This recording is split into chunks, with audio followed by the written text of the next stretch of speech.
আমার দেরি হয়ে যাবে, তবে একটু ইশারা দিয়েছে। নবীরা কেন গুনাহ করেন নাই এর অনেক কারণ আছে। এর মধ্যে একটা মৌলিক কারণ হচ্ছে সমস্ত নবীকে আল্লাহ নিজেই গুনাহ থেকে বাঁচায় রাখছেন। এবার ঠিক করে আপনারা জবাব দেন তো, নবীরা গুনাহ কেন করেন নাই? আল্লাহ বাঁচায়। আবার আপনাকে প্রশ্ন আসবে, আমরা জানি আপনাকে চিনি যে আল্লাহ খালি নবী করে কেন বাঁচাইলো, তো জবাব আছে। সূরা হজ 17 নম্বর পারা একদম শেষ পৃষ্ঠা আল্লাহ বলেন, আল্লাহু ইয়াসতাফি মিনাল মালাইকাতি রাসূলান ওয়া মিনান নাস। আল্লাহ বলেন সমস্ত রাসূল আমি আল্লাহ নির্বাচন করছি। রাসূল নবী রাসূল কার নির্বাচন? আল্লাহ। কোন রাজা বাদশার নির্বাচন না। কোন নবী রাসূল, সমস্ত নবী রাসূল যেহেতু আল্লাহর নির্বাচন, এই জন্য আল্লাহ নিজেই নবীদেরকে গুনাহ থেকে বাঁচায় রাখছেন। কেন? যেন আল্লাহর নির্বাচনটা প্রশ্নবিদ্ধ না হয়, যা আমাদেরকে গুনাহ থেকে বাঁচাতে কাদেরকে নবী রাসূল বানাইলেন, ওনারা নিজেরাই তো গুনাহ করে। এই প্রশ্ন যেন কেউ করতে না পারে, এই জন্য আল্লাহ নিজে সমস্ত নবীকে গুনাহ থেকে বাঁচায় রাখছেন। বুঝে আসছে কথা? যেমন হযরত ইউসুফ আলাইহিস সালাম, নাম শুনছেন? দেখতে কেমন ছিলেন জানেন? আমার মতন কালা বেটা। সুবহানাল্লাহ, কেমন সুন্দর! দারুণ, সুবহানাল্লাহ, সুন্দর। এত সুন্দর মিশরের মেয়েরা পাগল হয়ে গেছে, বিশেষ করে ফার্স্ট লেডি জুলাইখা বেটি বেশি পাগল। খালি হুজুরের প্রেমের প্রস্তাব দেয়, হুজুর খালি ধরবেন, পাত্তা দেয় না। একদিন তো মহিলা একদম ভিতরে নিয়ে হযরত ইউসুফকে আটকেছে। মাগিরে বলছে দরজা লাগাইয়া চলে যাও, তাহলে বাইরে দিয়া লাগাইতে লাগাইতে চলে গেছে। সাইয়েদনা ইউসুফ যখন বুঝছেন আমি তো ফেসে গেছি, তিনি কি করলেন? কুরআন আল কারীমের 12 নম্বর পারা সূরা ইউসুফ 23, 24, 25, 26 এই আয়াতগুলোতে এই গল্পটা আছে। হযরত ইউসুফ কি করলেন আল্লাহ বলছেন, وراودته التي هو في بيتها عن نفسه وغلقت الأبواب وقالت هيت لك قال معاذ الله إنه ربي أحسن مثواي إنه لا يفلح الظالمون।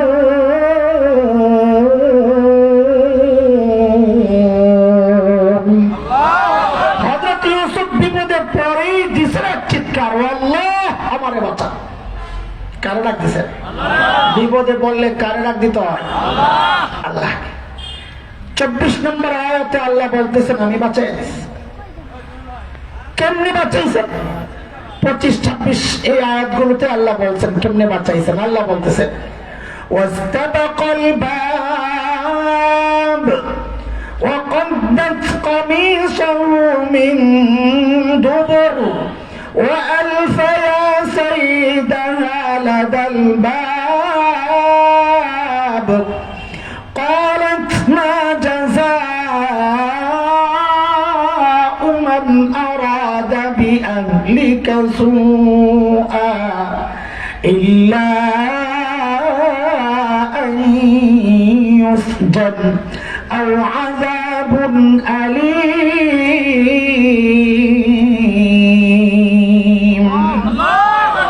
হযরত ইউসুফ দৌড় দিয়েছেন দরজার দিকে। কোন দিকে? উনি দেখছেন না দরজা বন্ধ, তো মাথা নষ্ট নাকি? নাউজুবিল্লাহ, দরজার দিকে দৌড় মারলেন। হ্যাঁ, হযরত ইউসুফের ঈমান ছিল নবীওয়ালা ঈমান। সাইয়েদনা ইউসুফ চিন্তা করেছেন আমি যে আল্লাহকে ডাক দিয়েছি, ওই আল্লাহর জন্য এই দরজা ভাঙা কোনো বিষয় না।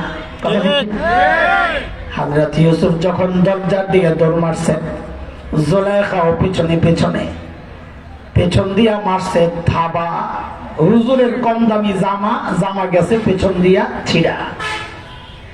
যেই না দরজার সামনে সাথে সাথে খাট করে দরজা খুলে গেল, একটু চিৎকার করে বলেন তো দরজা খুলছেন কে? আবার পিছনের কথা আরেকবার বলেন, নবীদেরকে বাঁচান কে? এই যে বাঁচাইতেছে, একটা দুইটা তিনটা চারটা পাঁচটা ছয়টা, 7 নম্বর দরজা যখন খুলে একদম যায়া হাতে নাতে ধরা যায়া পড়ছে জামাইয়ের সামনে। কার সামনে? জুলাইখার জামাই। জুলাইখার জামার সামনে পয়লাই বেরিয়ে একদম জায়গায় পল্টি মারছে। পল্টি বুঝেন তো না? উল্টে হয়ে গেছে। কি কয়? আপনার স্ত্রীর সাথে অপকর্মের চেষ্টা যে করলো তার শাস্তি কি হওয়া উচিত? বাপরে বাপ, শরীর মার বড় গলা দেখছেন। দোষ করছে কে? একটু জোরে কর তো। চাপাইতেছে কার কান্দে?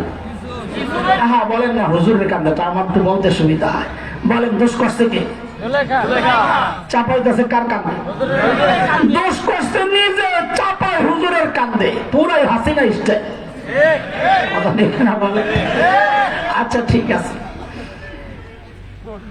বিচার দিয়ে আবার নিজেই কয় হয় আরো জেলখানায় ঢুকানো আনা করে, আর নাইলে রিমান্ডে নিয়ে একটা কঠিন মাইল লাগাই দেন। আচ্ছা বলেন তো, যে বিচার দেয় রায় কি সে দেয় না আদালত? অথচ বিচার দিলে জুলাইখা এখন রায় নিজেই দেয়। ঘটনা কি? করে হলো ক্ষমতার দাপট। রাষ্ট্রপক্ষ মামলা করে, আদালতের রায় দিতে দেয় না, রাষ্ট্রই রায় লেখা পাঠায় দেয়, আদালত বেচারা খালি পইয়া শোনায় দেয়। দেখেন না এগুলো? দেখেন নাই? এগুলো পুরান সিস্টেম, নতুন না। আমরা হয়তো খেয়াল করি নাই, এইবার দেখে বুঝছি আরে এই সিস্টেম তো পুরানে আছে। জুলাইখা এই কামটাই করছিল। কি বলে? ইল্লা আইয়ুসজান আও আযাবুন আলীম, পরে হয় জেলখানায় ঢুকান, আর নয় কঠিন একটা মাইল লাগায় দেন। জুলাইখার স্বামী তো যা বুঝার বুঝা গেছে, কিন্তু দলের লোক না বুঝার একটা ভান করতেছে। নেতারা ধ্যান না করে, দলের লোক হলে কিচ্ছু করে না। উল্টা জিজ্ঞেস করে নবী ইউসুফকে, ও ইউসুফ ঘটনা কি বলো? সাইয়েদনা ইউসুফ বলেন, হিয়া রাওয়াদাতনি আন নাফসি, আমি কিচ্ছু করি নাই, যা করছে বেরি করছে, আমি কিচ্ছু করি। তুমি যে করো নাই এটার প্রমাণ দাও। আরেকটা 2 নম্বর। কি 2 নম্বরই জানেন? ইসলামী আইন আদালত, দুনিয়ার আইন আদালত নিয়ম হলে প্রমাণ দিবে বাদী, অভিযোগ। আমরা আরবিতে বলি আল বাইয়িনাতু আলাল মুদ্দাই। প্রমাণ কে দেয়? অভিযোগকারী দেয়। এখানে অভিযোগকারী কে বলেন তো? কাজী প্রমাণ কে দিবে? অথচ প্রমাণ চাওয়া হচ্ছে কার কাছে? হুজুরের কাছে। সাবাস, মাশাআল্লাহ, এই তো দোস্ত পাওয়া গেছে একদম। প্রমাণ চাওয়া হচ্ছে হুজুরের কাছে। আচ্ছা বলেন তো, নিয়ম ঠিক আছে না উল্টে? কেন উল্টাইলো? ক্ষমতার দাপট। ক্ষমতায় থাকলে নিয়ম উল্টানো কি হয়ে যায়? নিয়ম হয়ে যায়। এটাই দুনিয়ার চলতেছে। চিন্তা করেন, কামরার ভেতরে ছিলাম আমি আর মহিলা, প্রমাণ পাবো কোথায়? কিন্তু তিনি হতাশ হন নাই। তিনি মনে মনে চিন্তা করছেন যে আল্লাহর কাছে সাহায্য চেয়েছি, প্রমাণের ব্যবস্থা আমার আল্লাহই করবেন। এর মধ্যে জুলাইখার এক ফুফাতো বোন আসছিল জুলাইখার বাড়িতে বেড়াইতে। দুধের একটা ছোট্ট বাচ্চা। হঠাৎ বাচ্চা এমন কান্নার আওয়াজ আসতেছে বাচ্চার ভেতর থেকে, না থামার কোনো নাম গন্ধ নাই, যেন কান্নার কোনো রেকর্ডার ছেড়ে দিচ্ছে। চলছে গাড়ি বাস যাত্রা বাড়ি। সাইয়েদনা ইউসুফ বুঝে গেছেন এই অনবরত কান্না আর নিশ্চয়ই কোন রহস্য আছে। তিনি সাহস করে বলে ফেললেন, আমার পক্ষে সাক্ষী দিবে ওই ছোট্ট বাচ্চাটা। বাচ্চা কথা বলতে পারে? তো কথা বলতে পারে না, সে সাক্ষী দিবে কোথেকে? জুলাইখা তো মহা খুশি। মোল্লা খাইছ বাবা, এমন একটা প্রমাণ দেবে, পিচ্ছিরে জিজ্ঞেস করা হবে, আর পিচ্ছি আমার হত্যা করছে রে, পিচ্ছি করবো আর খাইবার মাই।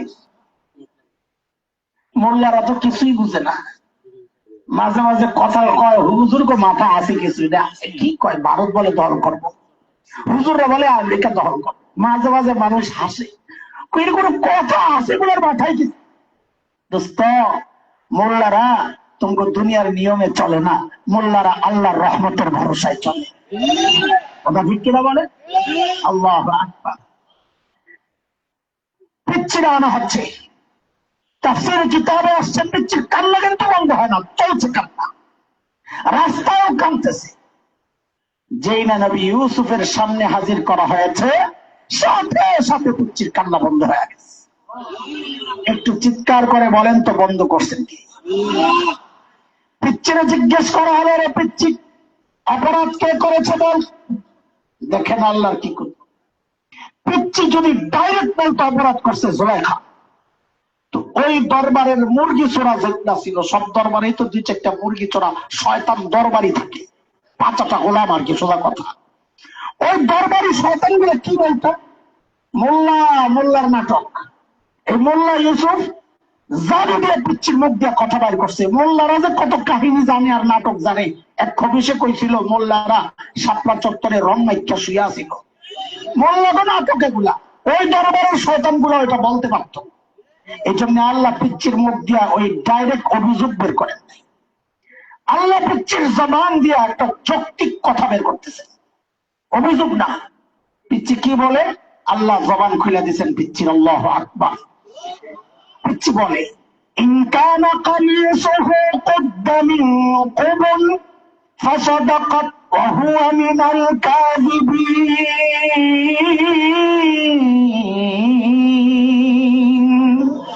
ওয়া ইন কানা কামিসুহু কুদ্দা মিন দুবুর فكذبت وهو من الصادقين। পিচ্ছি বলে কি জানে? পিচ্ছি বলে হুজুরের জামাটা চেক করে। কি বলে? জামা চেক করে। কি জামা চেক করলে? জামা চেক করলে কি যদি দেখেন জামার সামনে দিয়া ছিঁড়া, তো বুঝবেন দোষটা হুজুরই করছে। ধরতে গেছে জুলাইখা আত্মরক্ষার্থে ধাক্কা ধুক্কা দিছে যে জামা ছিঁড়া লেগেছে কোন দিক দিয়া। আর যদি দেখেন জামা পেছন দিয়ে ছিঁড়া, তো বুঝবেন দোষটা আপনার বউ করছে। হুজুরে পালাইতে গেছে, জুলাইখা পেছন দিয়া থাবা মারছিল, জামা পেছন দিয়া ছিঁড়ছে। পোলাপাইন জামা কোন দিক দিয়া ছিঁড়ছিল মনে আছে? কোন দিক দিয়া? ফালাম্মা রাআ কামিসাহু কুদ্দা মিন দুবুর قال إنه من كيدكم إن كيدكن عظيم।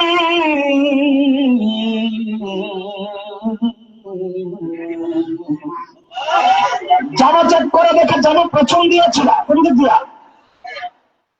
মিশরের গভর্নর কয়, আরে জুলাইখা, তোকে বেডি গো চক্রান্ত বড় মারাত্মক, তোকে বেডিটা চক্রান্ত করতে পারো। এরপর হযরত ইউসুফকে একটা অনুরোধ করছেন, ইউসুফ আরিদান ভাষা, কাউরে কিছু বইল না, মানিজ্যতের ব্যাপার। জুলাইখার একটা উপদেশ দিছে, এইটা বলার জন্য গল্পের এই পর্যন্ত আনছি। না হয় দলিল হিসেবে যতটুকু বলা দরকার ছিল নবীদেরকে বাঁচান কে, ওইটা তো 24 নম্বর আয়াতে কাম শেষ হয়ে গেছে। আমার এই পর্যন্ত কেন আসলাম একটা কোরআনী মেসেজ আপনাদেরকে শোনাইতে। আল্লাহ তাআলা হযরত ইউসুফের এই ঘটনায় জুলাইখার স্বামী যে উপদেশটা দিয়েছে, এটা আমাদের জন্য একটা নসিহত। এই জন্য আল্লাহ কোরআনে এনেছেন। জুলাইখার স্বামী কি বলে? জুলাইখা, ইস্তাগফিরি লিযামবিক ইন্নাকি কুনতি মিনাল খাতিইন। অপরাধ করছো, অপরাধ কইরা আবার বড় গলায় কথা বলতে হয় না, অপরাধ কইরা দায় আরেকজনের কাঁধে চাপাইতে হয় না। তুমি অপরাধ করছো, তো বাঁচতে চাও তো ক্ষমা চাও। বলেন অপরাধীর বাঁচার রাস্তা কি? জোরে কর, জোরে কর। অপরাধীর বাঁচার রাস্তা কি? নিঃশর্ত ক্ষমা চাওয়া। আমরাও এই কথাটা সবাইকে বলি। অতীতের অনেক অপরাধ করেছ, গুম করেছ, খুন করেছ, টাকা পাচার করেছ, দেশকে অস্থিতিশীল করেছ, ভারতের তাবেদারি করেছ, গোলামি করেছ, দেশকে অঙ্গরাজ্য বানানোর চেষ্টা করেছ, আলেমদের উপর জুলুমের স্টিক রোলার চালিয়েছ, রক্ত ঝরিয়েছ, হাজারো অপরাধের ফিরিস্তি তোমাদের। এখন আবার বড় বড় গলায় কথা কও, দেশে অস্থিতিশীল অবস্থা তৈরির চেষ্টা করছ, হুমকি ধমকি দাও। খোদার কসম, এই পদ্ধতিতে এই দেশে আর দাঁড়ানো যাবে না। দাঁড়াইতে চাইলে নিঃশর্ত ক্ষমা চেয়ে আসতে হবে। ক্ষমা ছাড়া ছাড়া বাঁচতে দেওয়া হবে না, আসতে দেওয়া। সিস্টেম কার? আল্লাহ। এটা আমার কথা না দোস্ত, এটা আল্লাহর কথা। বলেন হাসরের মাঠে মানুষের শ্রেণী হবে কয়টা? আপনারা কথাবার্তা বুঝতেছেন আবার। আমি ভাই দুর্বল মানুষ, একটু মাফ করে দিয়েন, না বুঝলে আর দাঁড়ায় কোয়েন হুজুর বুঝি নাই, তা আবার বলবো, কোনো অসুবিধা নেই। এক নম্বর হচ্ছে যাদের নেকির পাল্লায় নেকি আছে, গুনার পাল্লায় গুনাহ নাই, তারা হচ্ছেন নবীরা, বিনা হিসাবে জান্নাত। কেন বিনা হিসাবে? শুধু এইটুকু বলে যান, পাল্লা একটা খালি। এই তো মাশাআল্লাহ মনে আছে। হ্যাঁ, এই উম্মতের বিনা হিসাবে জান্নাতে কিছু মানুষ যাবে। নবীজি সাল্লাল্লাহু আলাইহি সাল্লাম বলেছেন এই উম্মতের 70,000 বিনা হিসাবে জান্নাত। কত হাজার? সুবহানাল্লাহ। জোরে কোন নাই, কারণ চিন্তা আমার লাইন ক্যারি 70,000-এ আই করবো, কিন্তু আছে দোস্ত। নবীজি কথা এই পর্যন্ত শেষ করেন নাই, আরেকটা কথা বলেছেন পরে। কি সেটা? যে প্রত্যেক 70,000 আবার প্রত্যেকে 70,000 কইরা নিজের সঙ্গে রয়েছে। টোটাল কত? 70,000 পূরণ 70,000। আল্লাহু আকবার। এইবার সিরিয়াল একটা লাগলে লাইগাও যাইতে পারে, আল্লাহ কবুল করে। হাসরের মাঠের দ্বিতীয় শ্রেণী ভাই, এটা হচ্ছে আজকের আমার আলোচনার মূল পয়েন্ট, কিন্তু কথা সাজাইতে হবে, এই জন্য প্রথম পয়েন্টটা আনছি। আসলে আলোচনার মূল পয়েন্ট, উদ্দেশ্য হচ্ছে আমার দ্বিতীয় পয়েন্টটা। এটা কোনটা? যাদের গুনার পাল্লায় গুনাহ আছে, নেকির পাল্লায় নেকি নাই একটাও, তাদের ব্যাপারে আল্লাহর সিদ্ধান্ত বিনা হিসাবে। যেরকম আচ্ছা, একজন মানুষ এমন কিভাবে হয় যে জিন্দেগিতে একটা ভালো কাজ করে? এটা কি সম্ভব? মানব ইতিহাসের সবচেয়ে জঘন্য অপরাধীদের একটা ফেরাউন। কে? ফেরাউনও কি জীবনে কোনো ভালো কাজ করে নাই? ও কি করছে? কোন? আচ্ছা, আপনারা একটা মাদ্রাসার ছাত্র পালতে চান না, আর ফেরাউন নাই কি করছে জানেন? একজন নবী মুসা আলাইহিস সালামকে লালন পালন করছে। এটা কত বড় কাজ!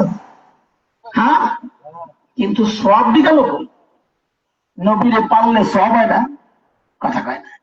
হুজুর ওয়াজ করে মাদ্রাসা ছাত্র পালবেন, জান্নাতে ছাত্রের সাথে যাইবেন গা, তো সব কেন?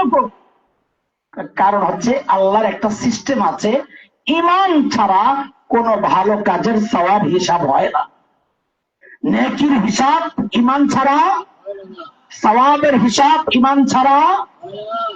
আমি এই যে বুঝাইয়া দিলাম, একটা প্রশ্ন করব, এখন জবাবটা যেন সহজে দিতে পারেন, ওই জন্য প্রশ্নটা, এই কথাটা বুঝাইয়া দিলাম। এইবার আপনারাই জবাব দেন, গুনার পাল্লায় গুনাহ আছে, নেকির পাল্লায় একটাও নেকি নাই, তারা কারা? আমরা কি বলি? বেঈমান আর কাফের, এই তো বলি না? কাফের মুশরিক বেঈমান যাই বলি বলি, কিন্তু বিষয়টা তো খুবই সহজ। এই সব বিষয় বলার জন্য কি আমি এখানে বসছি? আমি এই বিষয়ে কথা বলবো না। আপনাদের মাথা যেদিকে গেছে আমি ওদিকে যাচ্ছি না। আমি আরেকটা এমন শ্রেণী সম্পর্কে আজকে কথা বলতে চাই, যারা আমার আপনার মতো মুসলমান নাম ধারণ করে, যাদের মৃত্যুর পর জানাজা হয়, যাদের মৃত্যুর পর কুলখানি হয়, আবার কারো কারো ওরসও হয়, যাদের মৃত্যুর পর তার কবর মাজারও হয়, অথচ শরীয়তের মানদণ্ডে যদি আমরা চিন্তা করি, দেখি এই মানুষটাও বিনা হিসাবে জাহান্নামে গেছে, বিনা হিসাবে জাহান্নামে যাবে। কেন? কারণ তার নেকির পাল্লায় একটাও নেকি নাই। এখন আপনারাই বলেন, এই গ্রুপটার চেনা দরকার কিনা? বলেন বলেন বলেন। যদি আমি আপনি পড়ে যাই ওই গ্রুপে, যে আমার নামও তো মুসলমান, তা আমি যদি পড়ে যাই কি হবে? এই গ্রুপ কারা? এদের সম্পর্কে আল্লাহ তাআলা নিজেই বলেছেন সূরা বাকারা। আল্লাহ বলেন, দেখেন আমি এটা গর্বের জন্য বলছি না, অহংকার মনে করেন না, নিজের দুর্বলতা এটা যেন কেউ মনে না করে, আমাদের কথাগুলোকে যেন হালকা মনে না করে, এই জন্য বলা। আপনি শুরু থেকে খেয়াল করবেন, শেষ পর্যন্ত চিন্তা করবেন, একটা কথাও আমি প্রমাণ ছাড়া বলবো ইনশাআল্লাহ।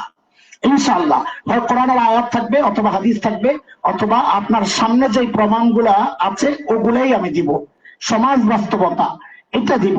প্রমাণ ছাড়া আপনি একটা কথাও পাবেন না, এটা আমি বলে রাখলাম যেন পরবর্তী কথাগুলো অনেক কঠিন হইতে পারে, অনেকের জন্য নেওয়াটা কঠিন হইতে পারে। এই জন্য সে যেন মনে না করে আমি কোনো হাওয়াই কথা বইলা চলে গেলাম, না, এটা যেন মনে না করেন, এই জন্য কথাটা বলে নিলাম। আল্লাহ তাআলা তাদের সম্পর্কে বলতেছেন সূরা বাকারা, আল্লাহ বলেন ومن يرتد منكم عن دينه فيمت وهو كافر فأولئك حبطت أعمالهم في الدنيا والآخرة وأولئك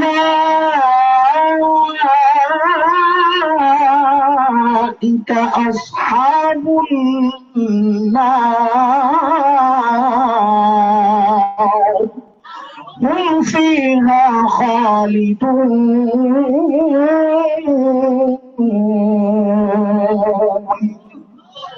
আল্লাহ বলেন তারা মুরতাদ, তাদের সমস্ত আমল বাতিল। খুব মনোযোগ মনোযোগ মনোযোগ, জটিল বিষয় আমি সহজে বলার চেষ্টা করবো ইনশাআল্লাহ, কিন্তু সহজে আমি বললেও আপনি মনোযোগ না থাকলে আপনি সহজে বুঝবেন না। আল্লাহ বলেন যারা মুরতাদ তাদের সমস্ত আমল কি বরবাদ, বাতিল। যেহেতু নেকির পাল্লায় একটাও নেকি নাই, তো তার হিসাব হবে না, বিনা হিসাবে জাহান্নামে যাবে। কেন বিনা হিসাবে?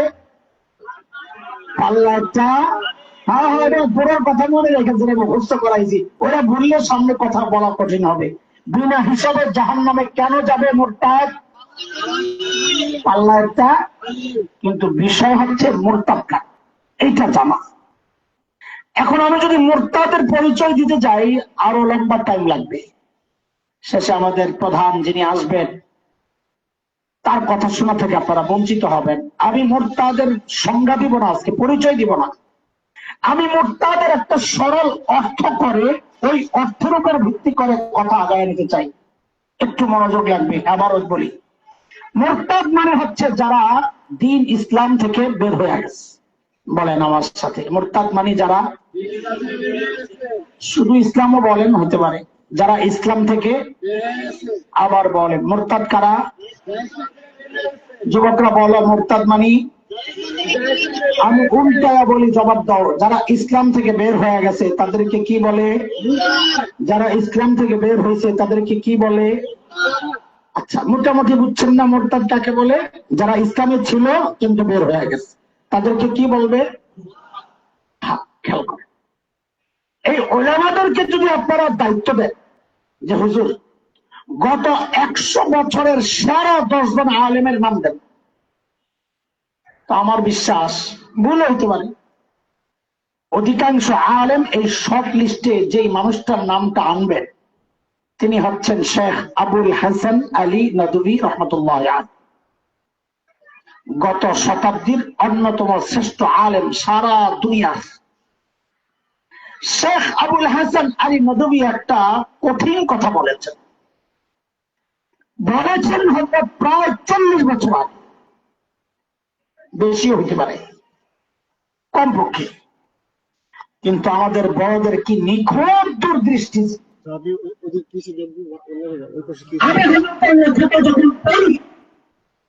আমার কাছে মনে হয়েছে হযরত এটা 40 বছর আগে লেখেন নাই, বরং বর্তমান বাংলাদেশের দিকে তাকায় তাকায় লেখছেন। নজর ছিল বাংলাদেশে, লেখছেন কিতাবে।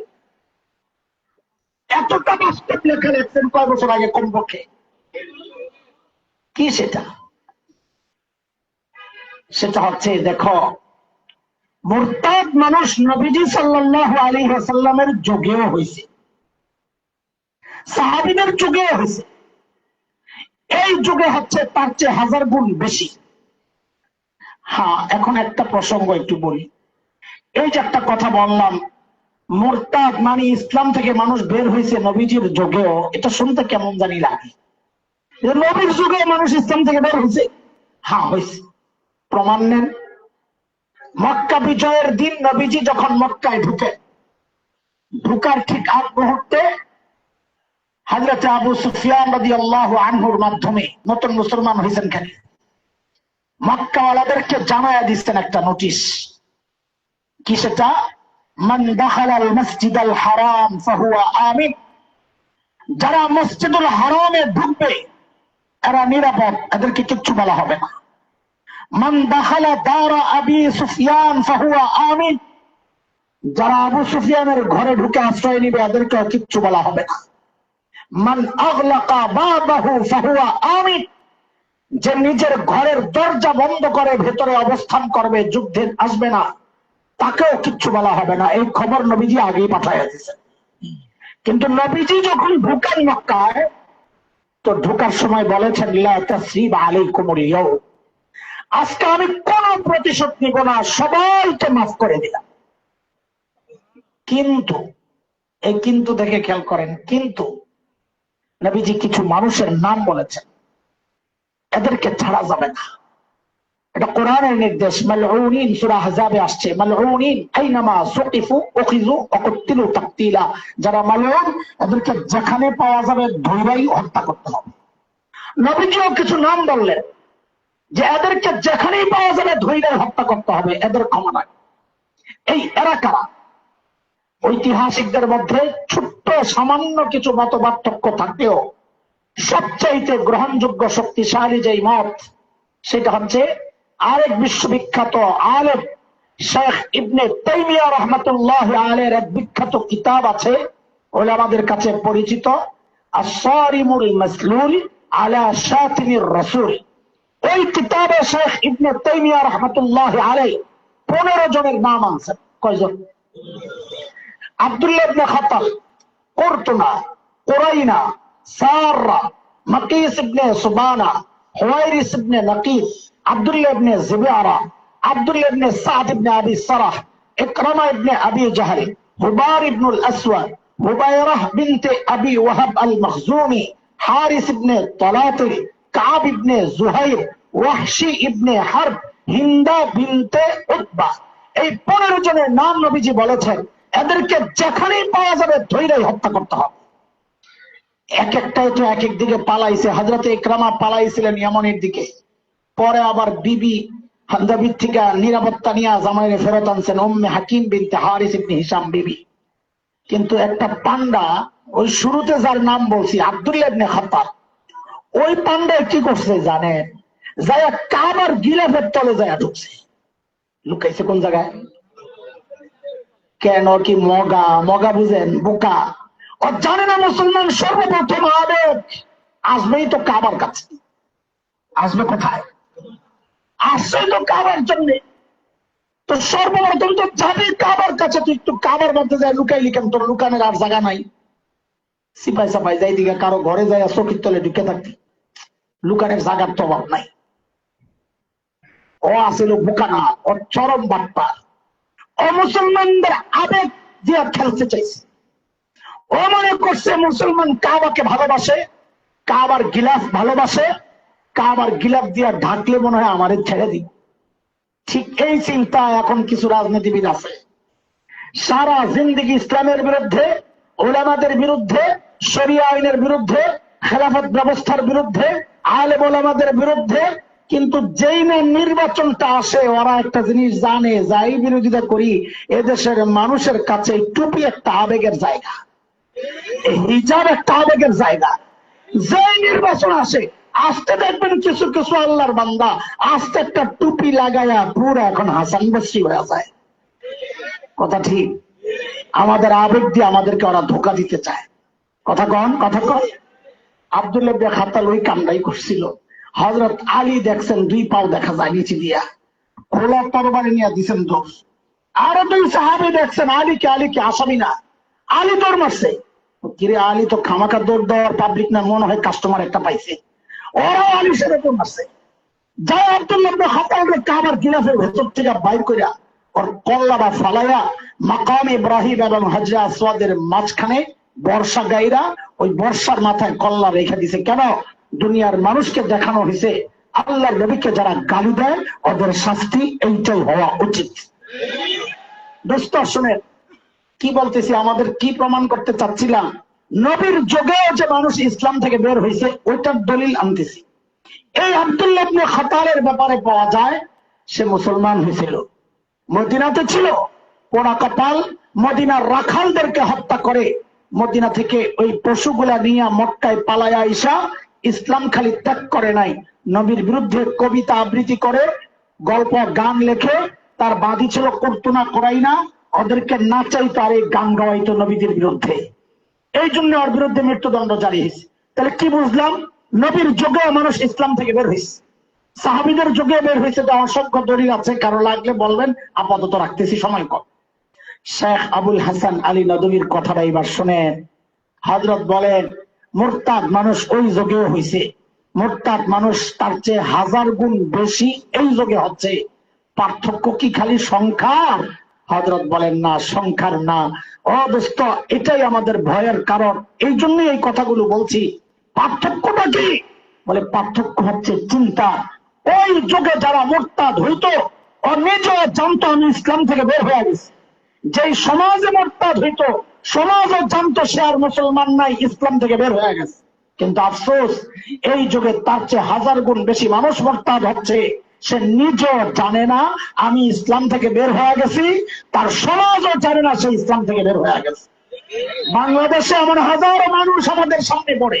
কয়েকদিন আগে দেখছি এক নেতা হিজাব নিয়ে তাচ্ছিল্য করতেছে। আরে হিজাব শরীয়তের একটা বিধান, পর্দা শরীয়তের একটা অকাট্য দলিল দ্বারা প্রমাণিত একটা বিধান। মুফতি সাহেবদেরকে জিজ্ঞেস করেন, শরীয়তের অকাট্য কোন বিধানকে যদি কেউ অস্বীকার করে, তাচ্ছিল্য করে, সাথে সাথে তার ইমান চলে যাবে। বরং ও জানে না ও যে ইসলামে নাই, ওরে বললো কি বলবো জানে না, ঠিক যাবে। ও যদি বলে আপনি বেঈমান হয়ে গেছে, আমার ইমানের ঠিকাদারি আল্লাহ আপনারে দিছে দিয়া, এটা ফায়সালা করবো আল্লাহ হাসরের মাঠে। আপনি বলার কে? আমার বাপ হাজি, আমার দাদা হাজি, আমি ইসলাম থেকে কেমনে বের হই? দেখছেন নি কারবার? ও মনে করছে ইসলামের সব বাদ দিলে বুঝি ইসলাম থেকে বের হয় না। ইসলামের যে কোনো একটা অকাট্য দলিল দ্বারা প্রমাণিত কোন বিধানকে যদি কেউ অস্বীকার করে, কেউ যদি তাচ্ছিল্য করে, কেউ যদি সন্দেহ সংশয় পোষণ করে, তার ইমান থাকতে সমাজও চায় না তারা ইসলাম থেকে বের হয়েছে। প্রমাণ নেই। 2013 শহরের বড় যে কথাগুলো আছে, ওই সময় কিছু নাস্তিক প্রোগ্রাম আমাদের প্রিয় নবীজি সাল্লাল্লাহু আলাইহি ওয়াসাল্লামের বিরুদ্ধে এমন সব বাজে আর কুৎসিত জঘন্য লেখালেখি করছিল, দল মত নির্বিশেষে বাংলাদেশের প্রত্যেকজন তাওহীদি জনতা আমাদের প্রিয় শেখ আল্লামা আহমদ শফি নওয়ারাল্লাহু মারহাবার নেতৃত্বে জেগে উঠেছিল। ছাত্র যার পরিণাম ওই সময় এদেশের কিছু ইমানদার যুবক, প্রকৃত নবীর প্রেমিক, আমি দৃঢ়ভাবে বিশ্বাস করি ওই যুবকদের ইমান ছিল আমার চেয়ে তাজা, শক্ত, মজবুত। কেন? ইমানের দাবিতে নবীর প্রেমিক যে কাজটা ওরা করতে পেরেছিল, আমি করতে পারি নাই। ওরা কি করেছিল? আল্লাহ নবীকে গালি দেওয়া এক জঘন্য নাস্তিক স্লোগান রাজি ভাইগান, ওই রাজি ভাইগানকে হত্যা করেছিল। হ্যাঁ হ্যাঁ, আল্লাহ নবীর যারা গালি দেওয়া শাস্তি এইটাই হওয়া উচিত। আমরা আমাদের কাউকে রাষ্ট্র হাতে তুলে নেওয়ার জন্য বলছি না, আইন নিতে